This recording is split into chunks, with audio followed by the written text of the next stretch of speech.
खड़क सिंह के खड़कने से खड़कती हैं खिड़कियां, खिड़कियों के खड़कने से खड़कता है खड़क सिंह। अस्सलामुअलैकुम दोस्तों, आपने ये मकूला, बोल या कहावत बचपन में सुनी पड़ी होगी, मगर इसके पीछे की दास्तान का नहीं पता होगा। आइए इसकी कहानी आपको सुनाते हैं। सरदार खड़क सिंह हिंदुस्तान में रियासत पटियाला के महाराजा के मामू थे। वो पटियाला के सबसे बाअसर बड़े जागीरदार और गांव के पंचायती सरपंच भी थे। एक दिन मामूलात से तंग आकर अपने भांजे महाराजा के पास पहुंचे और कहा कि शहर के सेशन जज की कुर्सी खाली है, मुझे जज लगवा दो। इन दिनों किसी भी सेशन जज के ऑर्डर अंग्रेज वायसराय करते थे। भांजे से चिट्ठी लिखवाकर सरदार खड़क सिंह वायसराय के पास जा पहुंचे। वायसराय ने खत पढ़ा और खड़क सिंह के साथ कुछ इस तरीके से सवालों जवाब किए। वायसराय, आपका नाम?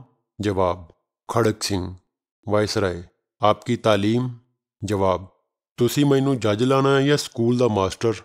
खड़क सिंह ने जब ये कहा तो वायसराय हंसते हुए कहने लगा, सरदार जी, मेरा मतलब कि कानून की कोई तालीम भी हासिल की है या नहीं, यानी कि अच्छे बुरे की पहचान कैसे करोगे? खड़क सिंह ने मूंछों को ताव दिया और बोला, बस इतनी सी बात? भला इतने से काम के लिए गधों की तरह किताबों का बोझ क्यों उठाऊं? मैं बरसों से पंचायत के फैसले करता आ रहा हूँ, एक नजर में भले चंगे की तमीज कर लेता हूँ। वायसराय ने सोचा कि भला कौन महाराजा से उलझे, जिसने सिफारिश की है वो जाने और उसका मामू जाने। अर्जी पर दस्तखत कर दिए और खड़क सिंह जस्टिस का फरमान जारी कर दिया। अब खड़क सिंह पटियाला वापस लौटे और अगले दिन बतौर जस्टिस कमरा अदालत में जा पहुंचे। इत्तेफाक से पहला केस कत्ल का था। कटहरे में एक तरफ 4 मुल्जिम और दूसरी जानब एक रोती धोती खातून खड़ी थी। जस्टिस खड़क सिंह ने कुर्सी पर विराजमान होने से पहले फरीकैन को गौर से देख लिया और मामला समझ गए। एक पुलिस अफसर कुछ कागज लेकर आया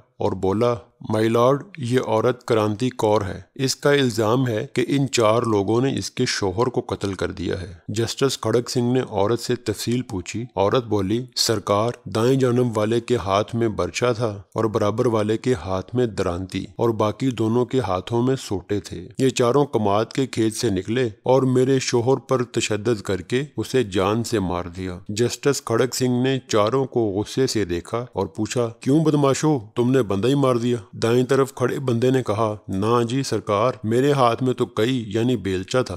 दूसरे ने कहा, मेरे हाथ में भी दरांती नहीं थी, हम तो सिर्फ बात करने गए थे और हमारा मकसद सिर्फ समझाना था। खड़क सिंह ने गुस्से से कहा, जो भी हो, बंदा तो मर गया ना। फिर कलम पकड़कर कुछ लिखने लगे तो अचानक एक काला कोट पहने शख्स खड़ा हुआ और बोला, माय लॉर्ड, रुकिए, ये केस बड़ा पेचीदा है। ये एक जमीन का फड्डा यानी तनाजा था और जिस जमीन पर हुआ वो जमीन भी मुल्जिमान की है। भला मकतूल वहाँ क्यों गया? जस्टिस खड़क सिंह ने पुलिस अफसर से पूछा, ये काले कोट वाला आदमी कौन है? पुलिस अफसर ने जवाब दिया, जनाब, ये इन चारों का वकील है। खड़क सिंह बोला, तो फिर इन्हीं का बंदा हुआ ना जो इनकी तरफ की बात कर रहा है। चुनाचे फिर खड़क सिंह ने वकील सफाई को भी इन चारों के साथ खड़ा कर दिया और एक सतरी फैसला लिखकर दस्तखत कर दिए। फैसले में लिखा था कि इन चारों कातलों और इनके वकील को भी कल सुबह सादक फांसी पर लटका दिया जाए। और फिर अगले दिन ऐसा ही हुआ, चारों मुल्जिमों के साथ वकील को भी फांसी पर लटका दिया गया। पटियाला में हलचल मच गई।